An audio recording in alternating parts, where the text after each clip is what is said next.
राजधानी दिल्ली में कोरोना के बढ़ते मामले और अस्पतालों में बेड न मिलने की घटनाओं पर सरकार नाकाम और जनता परेशान है। ऐसे में दिल्ली के पश्चिम विहार क्षेत्र में G17 RWA फेडरेशन ने एक अनोखी और बड़ी पहल की है। फेडरेशन के अध्यक्ष लोकेश मुंजाल ने फेडरेशन के तमाम सदस्यों के साथ मिलकर बिना किसी संस्था की मदद लिए 3 ऑक्सीजन कंसंट्रेटर मशीन और ऑक्सीजन सिलेंडर की निःशुल्क व्यवस्था इलाके के निवासियों के लिए की। देखिए हमारी स्पेशल रिपोर्ट में। दिल्ली में कोरोना संक्रमण का खतरा बढ़ता जा रहा है। दिल्ली में रोज कोरोना के हजारों की संख्या में मरीज आ रहे हैं। इस समय कोरोना काल में सबसे ज़रूरत है हमें ऑक्सीजन की। इसीलिए आज हम आए हैं पश्चिम विहार सोसाइटी में। यहाँ पर अंबिका विहार सोसाइटी है जहाँ पर ऑक्सीजन मशीन की शुरुआत की गई है। यह ऑक्सीजन मशीन लोगों को घरों तक ऑक्सीजन पहुँचाएगी। इसी कड़ी में हमारे साथ डॉक्टर मौजूद हैं। हम उनसे जानेंगे किस प्रकार यह ऑक्सीजन मशीन लोगों की सहायता करेगी। तो ये कोरोना काल है, इसमें ऑक्सीजन की सबसे ज़्यादा ज़रूरत है।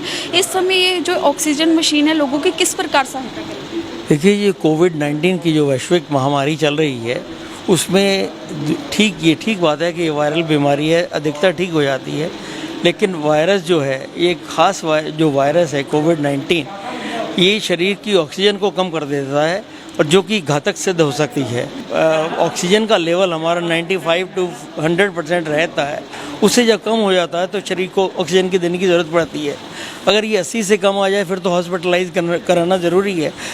जिस तरह से केसेस दिल्ली में बढ़ रहे हैं, ऐसे में हर एक को हॉस्पिटलाइज नहीं करा सकते।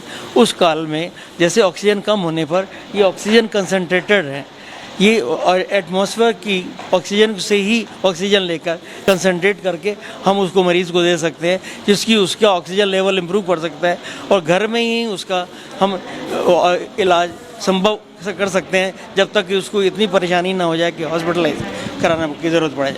मेरे साथ इस समय मौजूद है G17 फेडरेशन के अध्यक्ष लोकेश मुंजाल, जो ये सेवा लोगों को घरों तक पहुंचाएंगे। उनका ये कहना है कि ये सेवा लोगों को निःशुल्क दी जाएगी। तो हम जानते हैं किस प्रकार वो लोगों तक सेवा को उपलब्ध कराएंगे। आज हमने G17 फेडरेशन की तरफ से एक प्रयास किया है लोगों की जान बचाने के लिए। जिस तरीके से दिल्ली के अंदर महामारी फैली हुई है और दिन ब दिन केस बढ़ते जा रहे हैं, सरकारें कब तक लॉकडाउन को बढ़ा सकती है? एक दिन उनको खोलना पड़ेगा। अभी अनलॉक 1 शुरुआत हो गई है। मैं तो सभी से कहना है कि अभी हमें लॉकडाउन 1 जैसा पालन करना पड़ेगा। दिल्ली के अंदर हॉस्पिटल नहीं है, बेड्स नहीं है, हॉस्पिटल हैं मगर बेड्स नहीं है, प्रोवाइड नहीं हो पा रहे। तो हमने क्या किया है, G17 फेडरेशन की तरफ से हमने ऑक्सीजन एप्लीमेटेड मशीन मंगवाई हैं 3, जिसको भी ऑक्सीजन कमी होती है उसको हम फ्री ऑफ कॉस्ट प्रोवाइड करवाएंगे उनके घर के अंदर। 2 से 3 दिन 4 दिन तक ये ऑक्सीजन लगने के बाद आदमी ठीक हो जाएगा। जिस तरीके से लोग हॉस्पिटल में जाते हैं, लोगों की ऑक्सीजन कम होने के चक्कर में लोग हॉस्पिटल में जाते हैं, हमने इसलिए फ्री ऑफ कॉस्ट लोगों के घर पहुँचाएंगे। शुरुआत अभी हमने 3 मशीन से की है। अगर आने वाले समय हमें लगता है कि मशीनों को बढ़ाया जाएगा तो हम मशीनें बढ़ाएंगे। और मेरी सभी मीडिया के माध्यम से सभी सामाजिक संगठनों से अपील है, फेडरेशन से, RWA सोसाइटी से, कि आप भी लोग इन मशीन्स को, ऑक्सीजन को अपने RWA में सोसाइटीज़ में रखें कि जब भी जिसको अर्जेंट में ज़रूरत पड़ती है वो उनको प्रोवाइड कराएं, जिससे कि लोगों की जान बच सके। ये जो मशीन है, ये लोग आपसे कैसे संपर्क करें? जिसको भी इसकी सुविधा चाहिए वो कैसे आपसे संपर्क? हमने एक हेल्पलाइन नंबर प्रोवाइड करवाया है। उस हेल्पलाइन नंबर से 9811442809, उस पर 9811442809, इस हेल्पलाइन नंबर पे जो भी हमें कॉन्टैक्ट करेगा व्हाट्सएप के माध्यम से, फ़ोन के माध्यम से, उसको हम जितनी जल्दी हो सकता है उसको हम प्रोवाइड करवाएंगे। दिल्ली में कौन कौन से क्षेत्र में ये सेवा उपलब्ध है? ये G17 फेडरेशन वेस्ट डिस्ट्रिक्ट और आउटर डिस्ट्रिक्ट के लिए काम करती है। अभी तो हमने इन 2 डिस्ट्रिक्टों में ही हमने शुरुआत की है। उसके बाद जैसे ही बढ़ेगा तो हम उसको आगे बढ़ाने की कोशिश करेंगे। क्या ये सेवा 24 घंटे निःशुल्क रहेगी? बिल्कुल 24 घंटे निःशुल्क रहेगी। कभी भी कोई आदमी फ़ोन कर सकता है। लोगों की जान प्यारी है, जान बचाने का एक काम है। इसमें कोई और कुछ नहीं है, सिर्फ हमें जान बचानी है लोगों की। जितनी मदद हो सकती है लोगों की मदद करनी है। जब तक हम सब लोग इकट्ठे नहीं होंगे तब तक हम कोरोना से जीत नहीं सकते।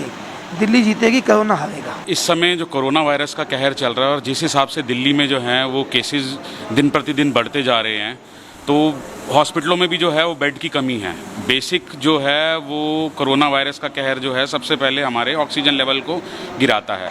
तो ये बहुत अच्छी शुरुआत है। अगर ये मशीन वगैरह हमारे पास उपलब्ध रहेंगी तो ऑक्सीजन लेवल कम होते ही जो है हम ये सुविधा घर में ही ला सकते हैं। तो हमारा हॉस्पिटल जाना जो है वो बच जाता है और उससे जो है बहुत सी मानसिक और शारीरिक परेशानियों से जो है हम बच जाते हैं। दिल्ली में जैसे कोरोना संक्रमण का कहर बढ़ता जा रहा है, दिल्ली में उतनी ही समस्या भी बढ़ती जा रही है। दिल्ली के अस्पतालों में आज मरीजों को, जो नॉर्मल मरीज होते हैं उनको बेड उपलब्ध नहीं हो पा रहे हैं। दिल्ली सरकार दावे तो कई कर रही है, लेकिन सभी दावे झूठे साबित हो रहे हैं। देखिए, अभी तो हमें जो लग रहा है कि जो स्टार्टिंग हुई है वो बहुत अच्छी हुई है। जैसे लोकेश मुंजाल जी ने बताया यहाँ पर कि 3 मशीनों से स्टार्ट किया है। 3 मशीनों से ही हमें लगता है कि काफ़ी यहाँ पे फ़र्क पड़ेगा और धीरे धीरे इसको लोग जब जागरूक होंगे, देखेंगे कि सिर्फ हॉस्पिटल्स के अलावा भी आपके पास वो है, मोड है कि आप लोगों तक हेल्प पहुँचा सकते हो, तो इससे अच्छा आई थिंक मोड नहीं है। तो बाकी सब G17 फेडरेशन ने स्टार्ट किया है, मेरे को लगता है बाकी सब संस्थाएं भी इस चीज़ से, अगर यहाँ से मीडिया के थ्रू ये चीज़ सर्कुलेट होगी तो काफ़ी उससे फ़ायदा मिलेगा कि बाकी जो संस्थाएं हैं वो भी ये शुरू कर सकती हैं। देखा पहले ये चीज़ देख कर कि हेल्प कैसे पहुँचानी है लोगों तक, किस किस एरिया में जहाँ ज़रूरत ज़्यादा है वहाँ पर ये मशीनों की मतलब पहुँचाई जाए तो काफ़ी बेनिफिट रहेगा। G17 फेडरेशन का ये बहुत ही अच्छा एक शुरुआत है जो जनहित में है, तो आई थिंक कि मीडिया को इस चीज़ को सर्कुलेट करना चाहिए। इमरजेंसी के अंदर ये सुविधाएं आज की डेट में हॉस्पिटल में उपलब्ध नहीं है। जब तक पेशेंट सीरियस नहीं होता कोई भी हॉस्पिटल एडमिट नहीं करता। अगर किसी को ऑक्सीजन की समस्या है तो ये मशीन बहुत कारगर है। हम अपनी सोसाइटी में ही उससे पेशेंट का इमरजेंसी ट्रीटमेंट दे सकते हैं और उसकी ज़िंदगी बच सकती है, क्योंकि आज हॉस्पिटलों की ये स्थिति है कि लोग जाने से भी डर रहे हैं कि इन्फेक्शन ना हो जाए। तो ये सोसाइटियों की बहुत अच्छी पहल है और लोकेश जी ने जो ये काम किया है बहुत सराहनीय है और आगे भी हम इस मशीन को अलग अलग सोसाइटियों में प्रोवाइड करें। Bureau report, Divya Delhi news. ताज़ा तरीन खबरों को जानने के लिए अभी टाइप करें दिव्य दिल्ली न्यूज। नीचे दिए गए सब्सक्राइब बटन को दबाएं और नोटिफिकेशन के लिए दिए गए बेल आइकन को क्लिक करें। हमारे वीडियोस को लाइक, शेयर और कमेंट करना ना भूलें।